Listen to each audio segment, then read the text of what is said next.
बिस्मिल्लाहिर्रहमानिर्रहीम। मैं आज यहाँ पर एक अनयूजुअल सी एक्टिविटी है। मुझे बहुत सारे लोग कहते हैं कि आप नॉर्दर्न एरियाज़ में जाते रहते हैं और टूर्स आप करते रहते हैं, तो लोगों की रहनुमाई के लिए कुछ आप एक्टिविटी करते हैं। तो मैं उस सिलसिले में आज कोशिश करता हूँ कि आज आपको एक ऐसी जगह का रिव्यू दूँ और एक ऐसी जगह पे आपको लेके जाऊँ कि जो फैमिली के लिए ख़ास तौर पर बहुत ज़बरदस्त स्पॉट है गलियान में। तो इस वक्त आप जैसे देख रहे हैं मेरे पीछे, हम इस वक्त डूंगा गली में हैं।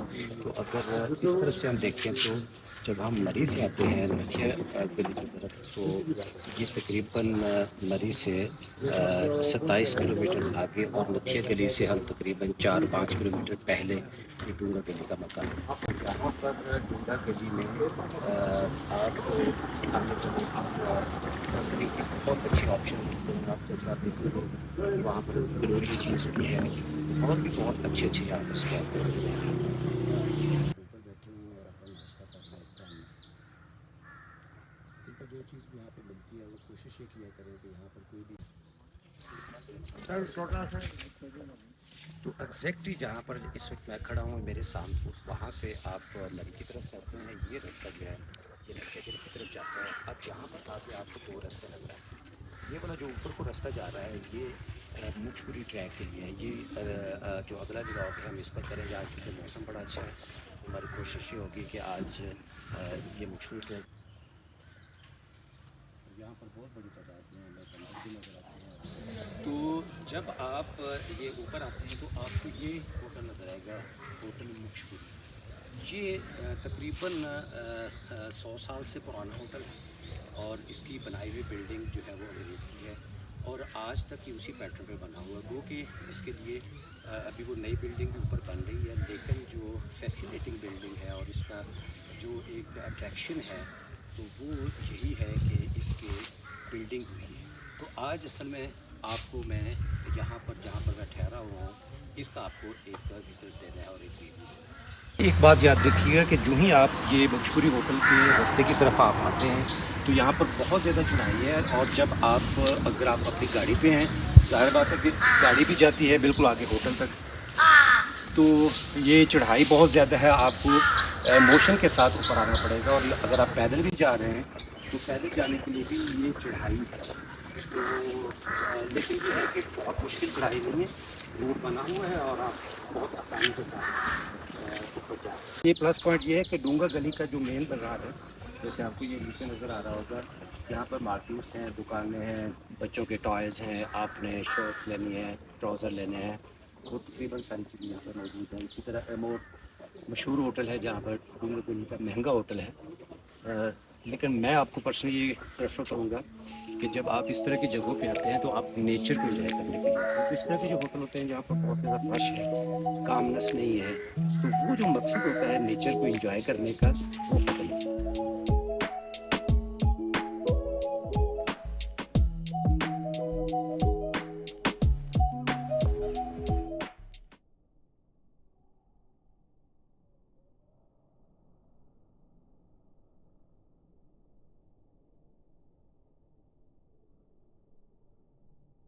हम मुखशुरी होटल की तरफ जा रहे हैं तो एक बड़ी ज़बरदस्त चीज़, एक हिस्टोरिकल और आपको नज़र आएगी, वो ये है कि diocese of Peshawar church of Pakistan. ये भी पुराने और पाकिस्तान तकसीम से पहले के जो चर्च हैं उनमें से एक ये बिल्डिंग है और यहाँ पर सर्विस के लिए लोग आते होंगे इतवार को, लेकिन अभी हम आज संडे को यहाँ पे हैं, लेकिन हमने किसी को यहाँ पे आते हुए देखा नहीं।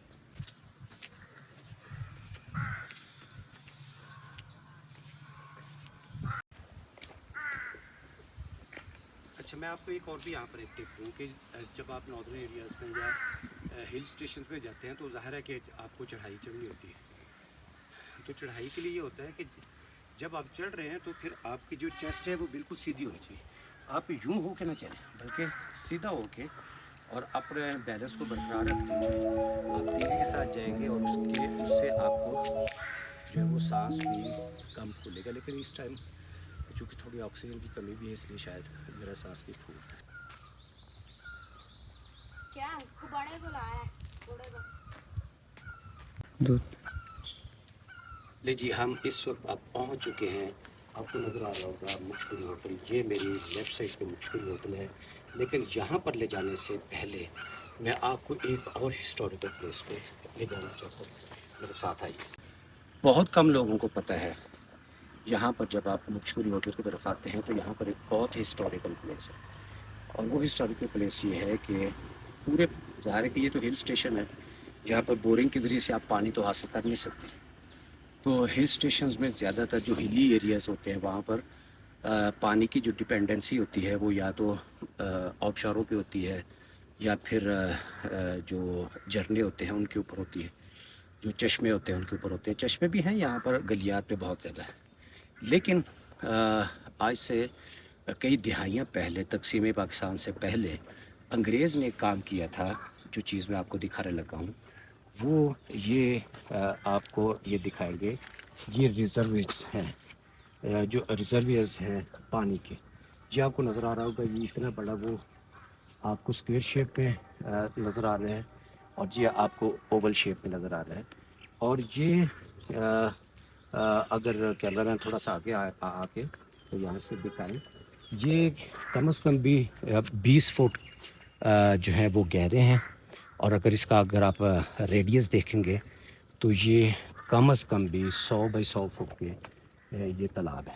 होता ये है कि यहाँ पर पानी को सेव किया जाता है, और फिर यहाँ से आज तक, आज भी जो मरी और गलियात और वहाँ तक जो पानी की सप्लाई है वो यहाँ से होती है। तो ये और यहाँ पर आप फ़ोटो शूट भी कर सकते हैं, कोई इस तरह की रिस्ट्रिक्शन भी यहाँ पे नहीं है, आसानी के साथ आ सकते हैं। मुझे आज से मैं जब भी आता हूँ गलियात में तो यहाँ पर मैं ज़रूर आता हूँ। मुझे कई लोग पूछते हैं कि ये वाला सीन हमने तो कभी गलियात में नहीं देखा, कि पीछे आपके लेक है। ये एक्चुअली ये लेक नहीं है, ये पानी का रिजर्वेयर है जहाँ पे पानी को स्टोर किया हुआ है। यहाँ से पानी आगे जा रहा है। लेकिन इतना ज़बरदस्त व्यू है, अगर आप देख सकें, बादल हैं, फिर ऊंचे ऊंचे दरख्त हैं, और उनके आगोश में यहाँ पर पानी का ज़ख़ीरा है। तो ये बड़ा ज़बरदस्त निज़ाम था उस वक्त जो अंग्रेज़ ने बनाया था, कि जिसके ज़रिए से पानी को स्टोर किया जा सके और लोगों की को उनकी ज़रूरत के मुताबिक आगे दिया जा सके। ये है जी, ये हिस्टोरिक व्यू आप इस वक्त देख सकते हैं।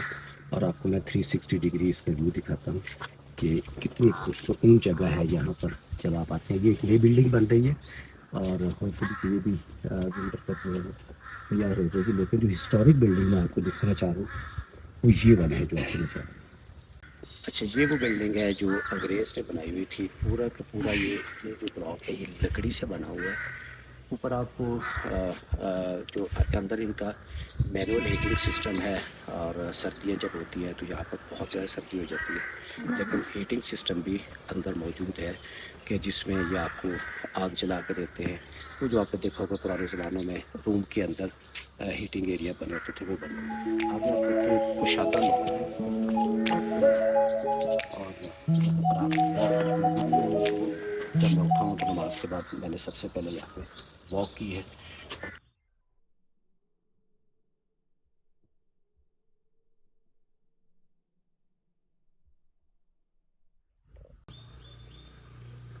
ये लॉन है मुशकरी होटल का, और मैं इस वक्त जहाँ पे बैठा हुआ हूँ ये इनका बोन फायर एरिया है। रात को फैमिलीज फ्रेंड्स यहाँ पर जमा होते हैं। ये आपको अभी भी ताज़ा नज़र आ रहा होगा।